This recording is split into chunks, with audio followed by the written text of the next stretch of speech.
ดินนี่ยังบ่จ่ายเงินดินตอนนี้นะดินปลูกเฮือนนี่15 ล้านโดยติดหนี้เขายังบ่ได้จ่ายอ้าวเขาสิบ่ไล่ออกบ่ซะยังบ่มีเงินเขาบ่ไล่ออกบ่เจ้าหายังนี่โลแรกๆนี่หาเป็นนัวบ่มีหาเป็นนัวโอ้ยเนาะหาเป็นนัว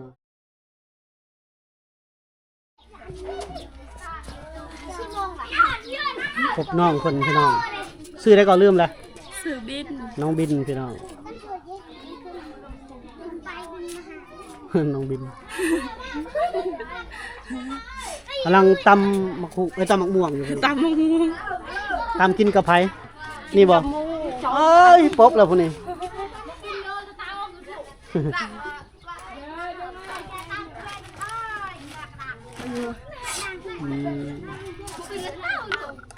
คือมาเห็ดกินอยู่นอกคือมาเห็ดกินอยู่ในพุ่นกินอยู่นี่มันฮ้อนเนาะอยู่ในเฮือนครัวบ่เฮือนครัวมีแต่สังกะสีพี่น้องมีแต่สังกะสีทุกอย่าง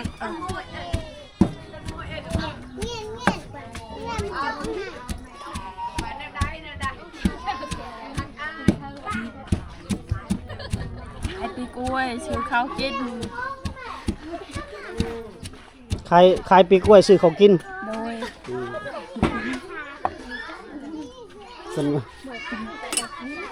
น้องบินพี่น้อง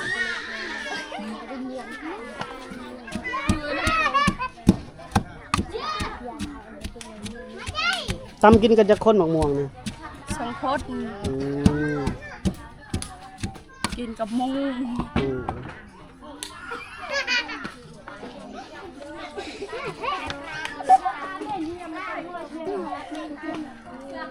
เห็นเห่ายากบ่มีเลยเขาเก็ต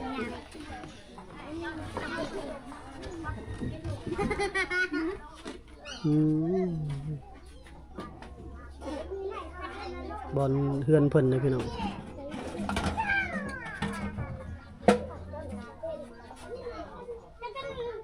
เฮือนครัวกับ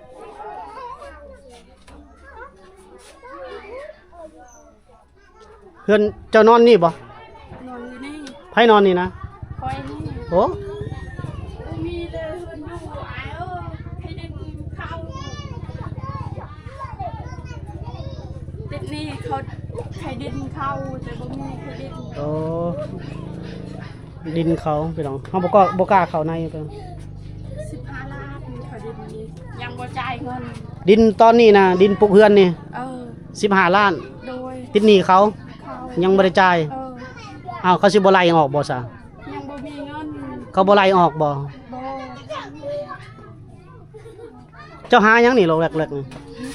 หาเป็นนัวบ่มีหาเป็นนัว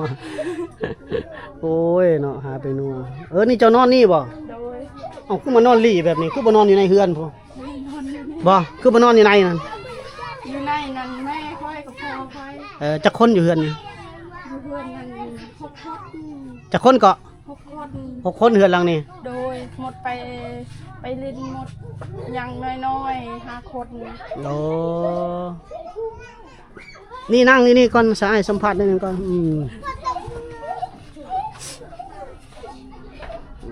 เขากินแล้วบ่มียังหมดแล้วนี่บ่นอนเพิ่นเลยพี่น้องนอนนี่เอลี่นี่โดยเอาคือบ่ไปนอนอยู่ในบ่หมดกันบ่หมดหลายคนนอนหลายคนนอนโดยนอนอยู่หันหลายคนแล้วเจ้าเลยมานอนนี่คือบ่ไปนอนเฮือนหมู่ซะบ่ไปนอนยานหมู่หลายพี่แนมมาทั้งกล้องง่ายพี่เวลาเว้าบ่นอนเฮือนหมู่เนาะโดยนอนเฮือนตัวเองเฮือนดินตอนนี้ก็ปลูกเฮือนอยู่นี่ก็เป็นหนี้เขาให้ใช้บ่ให้ใช้ยังบ่จ่ายเงินแต่หมู่ถามตลอด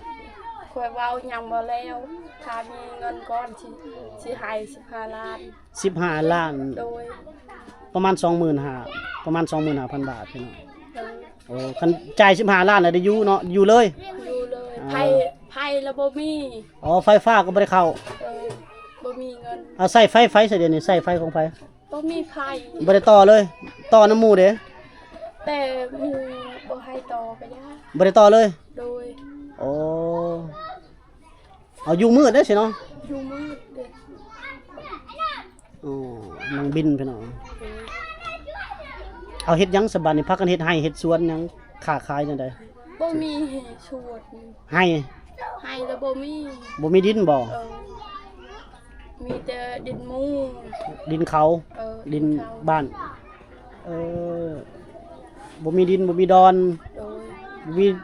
สวนกล้วยก็มีบ่สวนกล้วยก็ บ่มี อ้าวเราไปเก็บมักปีไปเก็บมักปีของไผซะ คนปีมูน้ำลาวนั้น โอ้เขาให้เก็บบ่ ของเวียดนั้นขอน้ำเวียดให้ อ๋อเก็บมักปีมาขายปีกล้วยนั่นพี่น้อง ชื่อน้องลา ขยกล้วยแล้วซื้อข้าว อืม เขากินแล้วบ่มีเขากินหยังหมดแล้วหมดมื้อนี้ มื้อนี้เลยเขากินก็ โดย โอ้ ข่อยยังบ่กินข้าวแต่ให้แม่ข่อยให้น้องข่อยกินก็พอ โอ้อะไรเป็นลึกเนาะน่าสงสารเด้อพี่น้องเขากินก็อดเอาบ่แม่นตัวอ้ายบ่ บ่ บ่ได้ตัวบ่ ยังบ่กินนั่นข้าวนั่น อ๋อ กระติบเข่าก็ห้อยอยู่พี่น้อง ติดข้าวแล้วหมดแล้วบ่มียังบ่กินข้าว อ้าวหมดอีหลีเข่ากันบ่มีหอนห้อยเม็ดบ่มีเม็ดเข่าติดข้างเลย บ่มีเลยข้าวเก็ดข้าวแล้วหมดแล้วยังบ่กินข้าว โอ้ยน่าสงสารเนาะพี่น้องเนาะเจ้าบ่ได้ไปรับจ้างทำหยังบ่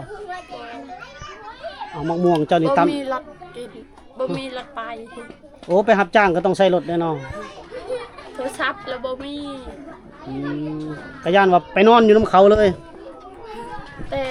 หมู่มีโทรศัพท์แต่ข่อยบ่มีแต่ย่านไปเล่นย่านไปนอนนำหมู่ อืม คันข่อยมีข่อยไปนอนแต่โทรศัพท์แล้วบ่มี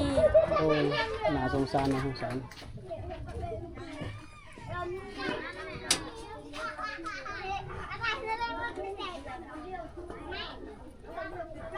ไปรับจ้างก็ต้องใช้รถอีก อืม บ่มีรถบ่ได้บ่ไปนอนอยู่น้ำเขาเลยบ่ได้บ่ บ่ได้แต่บ่มีรถไป โอ้ส่วนหมู่ไปเด้ส่วนหมู่เพิ่นมีรถไปรับจ้างอะ หมู่ขี้คร้าด โอ้ ชาดไป ไปแล้วเดึงหมู่ออกแต่ข่อยก็ออกคือกัน อ่า บ่มีรถแต่ข่อยเมื่อ หมู่ออกแล้วออกคือกันเนาะ ได้ส่งแสนเงินเวียดได้แสนดึงหมดชื่อเขาแต่มืออื่น แล้วแสนดงก็ประมาณ 80,000 กีบ80กว่าพัน8 100,000ดงก็เท่ากับ 80,000 กว่ากีบประมาณนั้นแหละพี่น้องแต่ขายหันขายนี่ถ้านี่จะไล่เป็นเงินเวียดเนาะ เงินเวียดส่งแสนเงินเวียดได้แสนหนึ่งเงินล้าน ว่าฝนจะตกเลย นั่นแม่ค่อย โอ้แม่เพิ่นมาแล้วพี่น้องโอ้เฒ่าเลยแม่เราก็โอ้โอ้โอ้โอ้โอ้นี่มาตำมันนี่เจ้านี่โดนเลยได้นี่นะหาเป็นนัวมาตำเด็กน้อยหลายบานนี่นี่แม่เป็นโอ้ยแต่ยานคันใดเราแบกฟืนมาบ่สวยอุ้ย ทุกยากลูกเอ้ย โอ้ แม่กับแบกก็มีลูกพอดี แบกฟืนมาอันนี้เพื่อนน้องเพิ่นพี่น้อง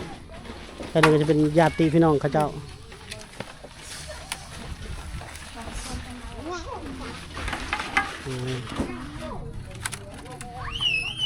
ซอยแม่ลองซอยแม่โอ้ไปหาฟืนมา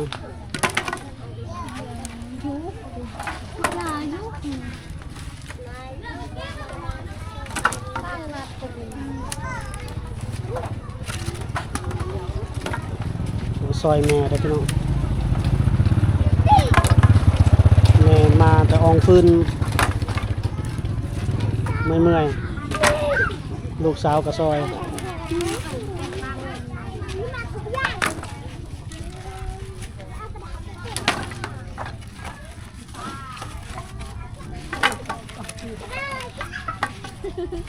แบกมาหลายเนาะเจ้าก็เนาะมองมา เต็มกระพานี่ เออ พอได้ฟืนดังเสร็จฝนตกมาแล้วพี่น้อง เป็นผู้ได้เอาเนี่ย โอ้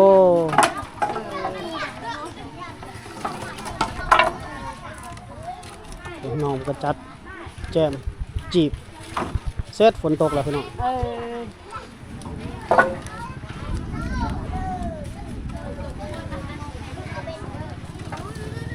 ก็ได้บ้านนี้ฝนตกแล้วจะพาตกคนเอ้ย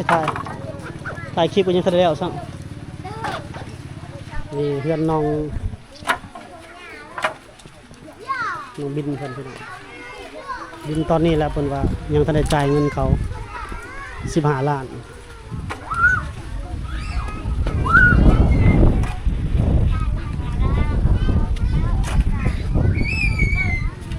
เบิดฟืนบัดนี้นั่นตำมักกระดานมะม่วงจอนถึกน้ำแล้วฝนตกห้ำกัน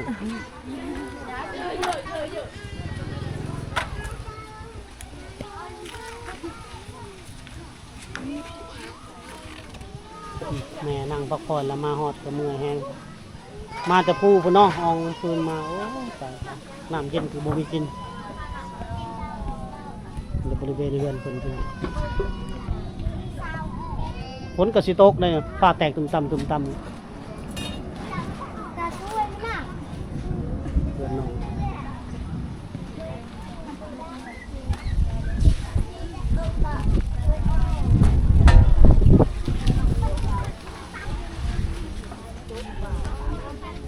ผัวบ่ได้มานำบ่ผัวไปทางใดผัวน่ะเป็นอยู่บ้านนี่โอ้มีแต่แม่ไปให้มาเอาฟืนมาพี่น้องจักเพิ่นเฮ็ดหยังอีกต่อเสร็จฝนก็ตกมาแล้วคลิปก็สิบ่ได้จบพี่น้องบัดนี้ฝนตกแล้วน้องบินเอ้ยไปทางไหนเฮาลี่ฝนอยู่ไสหาสถานที่อยู่ไสห้านค้าเขาขายเครื่องอยู่ไสมีลุมบ่มีบ่นี่หยุดแล้วจะฝนจุดเดี๋ยวตกเดี๋ยวหยุดมาฝนกันหาน้ำเย็นกินพาน้องๆฝนไปกิน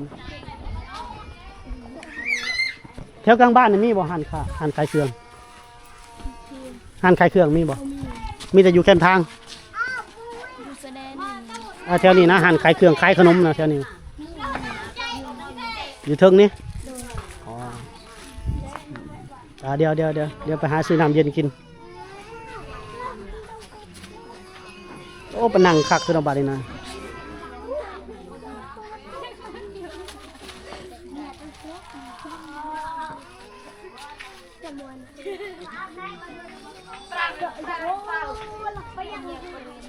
แม่นั่งอยู่ใจนั้นลูกนั่งอยู่ใจนี่เนาะ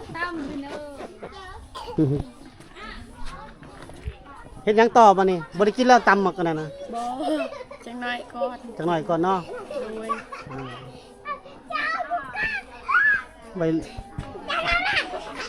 วัยรุ่นท่านี่หลายได้พี่น้องชาวบ้านน้องคนนะแม่ในเมื่อยแห้งเลยแม่เรานะนั่งสูบอยู่บ่มีแนวกินเย็นๆนี่แหละพี่น้องเรื่องราววิถีชีวิตของเคสแต่ละเคสที่เฮาพบพ่อนี่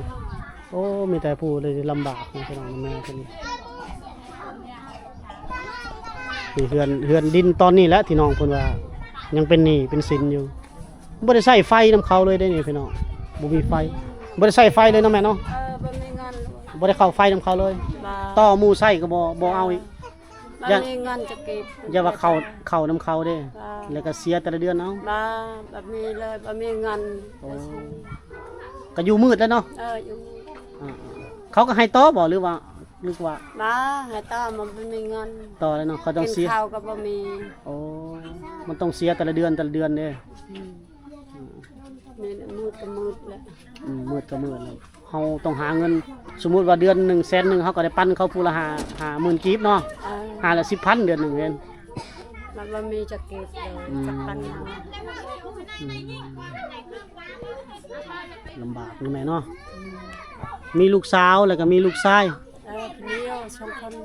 2 คนบ่ลูกชายบ้านแคบไปเมียแล้วโอ้ อืม